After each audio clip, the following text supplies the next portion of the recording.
Baik, selamat siang Pak. Saya Rovina Emilia Jelita, mahasiswa kelas A, semester 4, jurusan Sosiologi. Baik, di sini saya ingin menjelaskan kasus pengunduran diri dari Adamas Belva Devara, di mana beliau sebagai staf khusus Presiden Republik Indonesia Joko Widodo. Dan kita ketahui dari kasus pengunduran diri beliau menimbulkan banyak konflik atau pro kontra dari masyarakat, apalagi pengunduran dirinya itu di tengah kasus atau wabah COVID-19 yang sampai saat ini peningkatan kasusnya itu semakin tinggi.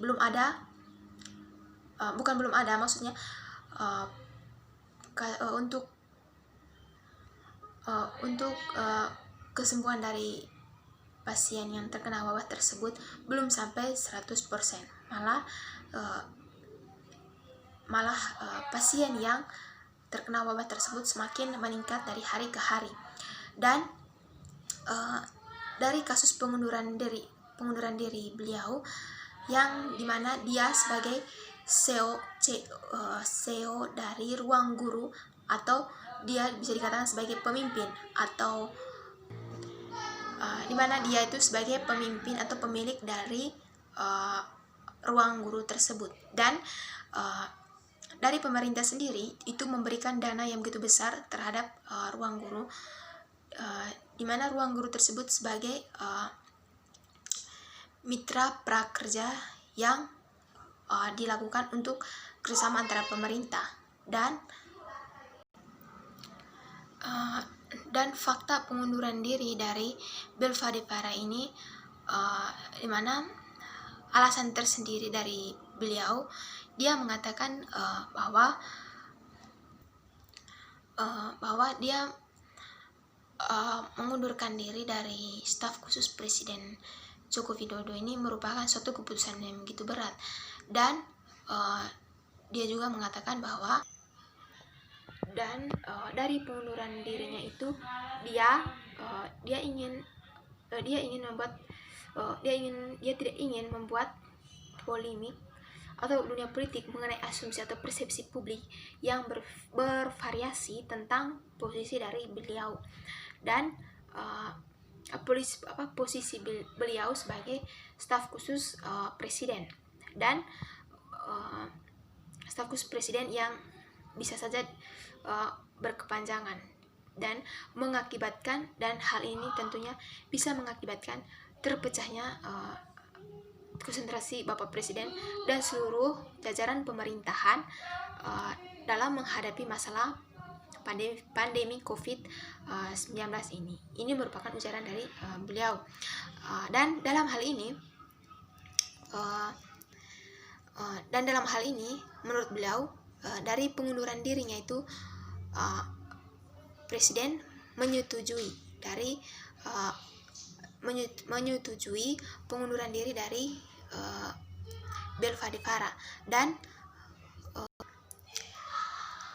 berdasarkan pengamatan dari pengamat komunikasi politik dari Ari Junaidi, dia mengatakan bahwa langkah yang diambil dari Belva Devara ini yang mengundurkan diri ini merupakan sesuatu yang bisa menyelamatkan muka Presiden Jokowi dari tudingan tidak sedap, yakni memanfaatkan posisi kekuasaan untuk kepentingan pribadi, karena banyak tudingan-tudingan yang bersifat negatif dari masyarakat terkait hal atau pengunduran diri dari Belva Devara ini, karena tidak ada kepastian jelas atau informasi yang jelas dari Belva Devara sendiri, hal apa sebenarnya yang membuat dia harus mengundurkan diri, selain bahwa dia adalah seorang pemimpin di ruang CEO Ruang Guru, dan pengunduran diri dari CEO Ruang pemimpin dari ruang guru tersebut. Dan tentunya hal ini menimbulkan banyak pertanyaan dari masyarakat yang menyebabkan pro dan kontra yang terjadi. Apalagi di satu sisi pemerintah sendiri memberi dana yang begitu besar terhadap program kartu prakerja di ruang guru tersebut, dan ini adanya jalinan kerjasama. Tentunya dari masyarakat sendiri menimbulkan banyak pertanyaan-pertanyaan yang tentunya belum pasti kejelasan. Apalagi di satu sisi Belva de Fara tidak memberikan alasan yang pasti, apalagi terkait dengan dana yang begitu besar yang diberikan oleh pemerintah.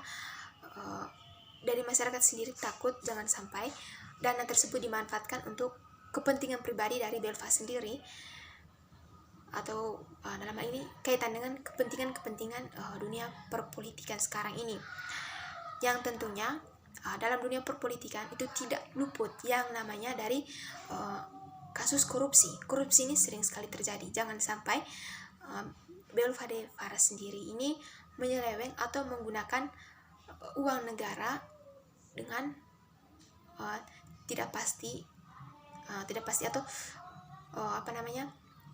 tidak menggunakan dengan baik. Tentunya ini membuat masyarakat cemas, apalagi di tengah masalah sekarang, masalah COVID-19 ini yang belum tertuntas dengan baik. Malah banyak pasien yang jumlah pasien terkena wabah tersebut itu semakin meningkat, dan tentunya negara ini sangat-sangat membutuhkan dana yang begitu besar untuk bisa mengatasi persoalan wabah COVID-19 ini. Kita ketahui saja untuk sistem perekonomian sekarang, perekonomian di Indonesia itu sangat turun drastis akibat dari wabah COVID-19 ini. Karena lihat dari situasi sekarang, masyarakat saja itu berdiam di dalam rumah, tidak melakukan aktivitas di luar, meskipun ada beberapa yang mungkin ada kepentingan lain. Dan di satu sisi tentunya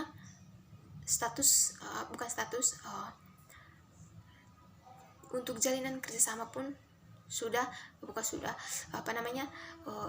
tidak berjalan dengan lancar, dikarenakan social distancing yang dilakukan oleh pemerintah untuk menghindari terjadinya wabah tersebut, wabah COVID-19 ini. Dan dari hal tersebut masyarakat sangat mengharapkan agar dana yang disiapkan oleh pemerintah sendiri untuk mengatasi COVID-19 ini, wabah corona ini, harus bisa diatur dengan baik, digunakan dengan baik.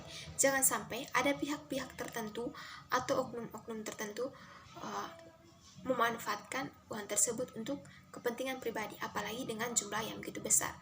Karena kita ketahui banyak kasus korupsi sekarang yang dana yang untuk keperluan masyarakat atau setiap ada bencana yang untuk diberikan kepada masyarakat terkadang digunakan untuk kepentingan pribadi dari pejabat-pejabat publik. Dan tentunya masyarakat sangat mengharapkan agar hal ini tidak terjadi. Apalagi Indonesia ini rentan sekali yang namanya kasus korupsi, sering kali, bahkan sudah banyak sekali, hampir setiap tahun terjadi kasus korupsi. Maka dari itu pemerintah harus bertindak tegas terhadap pihak-pihak atau oknum tertentu yang memanfaatkan uang itu hanya untuk kepentingan pribadi. Jangan sampai uang yang digunakan untuk masyarakat atau dalam hal ini untuk mengatasi wabah corona ini digunakan untuk hal yang tidak baik. Agar jika itu terjadi, sangat diharapkan pemerintah harus bisa menindak tegas atau memberi hukuman yang begitu tegas terhadap pihak tersebut. Di mana di satu sisi kita ketahui bahwa di suatu sisi kita mengetahui bahwa dalam dunia politik ini itu berbicara mengenai kekuasaan seseorang dalam jabatannya. Setiap orang jika dia sudah memiliki jabatan tertinggi, tentunya dia memiliki kekuasaan untuk mengatur atau menentukan apapun yang dia inginkan. Dan bisa saja korupsi ini menjadi salah satu bagiannya dia. Dan untuk memenuhi kebutuhannya itu, dia bisa saja melakukan tindakan korupsi tanpa memikirkan bagaimana dengan pihak-pihak lain, terutama masyarakat. Dan tentunya di sini yang menjadi sasarannya itu adalah masyarakat sendiri, dari para elit politik ini. Dan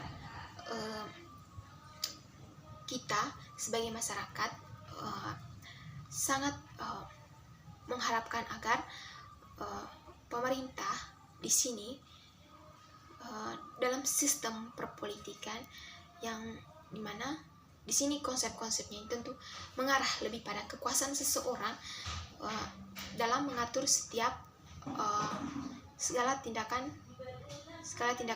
yang terjadi.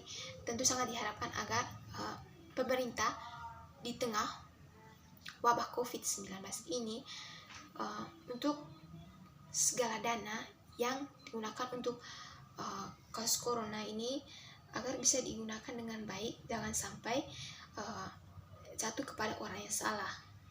Dan terkait dengan kasus pengunduran diri dari Belva de Parra ini, jangan sampai dana yang diberikan oleh pemerintah, apalagi dengan jumlah yang begitu besar, di ruang guru sebagai mitra kartu prakerja, jangan sampai uangnya digunakan untuk kepentingan pribadi, karena masyarakat kasus pengunduran diri ini sampai saat ini masyarakat masih menunggu jawabannya pasti dari Belva de Parra berkaitan dengan pengundurannya tersebut, agar beliau setidaknya jika tidak memberikan informasi yang pasti, agar dana yang diberikan oleh pemerintah dalam ruang guru sebagai mitra kerja ruang mitra kerja ruang mitra prakerja ini, agar dana yang digunakan itu bisa digunakan dengan baik sebagai jalinan kerjasama antara pemerintah dengan pihak-pihak tertentu, maupun juga uang itu digunakan untuk kepentingan masyarakat, apalagi di tengah wabah COVID-19 ini, agar jangan sampai di tengah wabah COVID-19 ini atau wabah corona ini ada oknum tertentu atau pihak-pihak tertentu untuk melakukan korupsi. Jangan sampai itu terjadi. Kita mesti sama-sama bekerja sama untuk menyelesaikan kasus wabah COVID-19 ini tanpa merugikan pihak-pihak tertentu, apalagi yang namanya korupsi. Sangat diharapkan jalinan kerjasama yang baik dari pemerintah, masyarakat, ataupun dari bidang-bidang tertentu. Itu sangat diharapkan adanya kerjasama. Baik, menurut saya itu saja penjelasan dari saya terkait dengan kasus pengunduran dari Belva de Parra. Kurang dan lebihnya saya mohon maaf. Sekian dan terima kasih.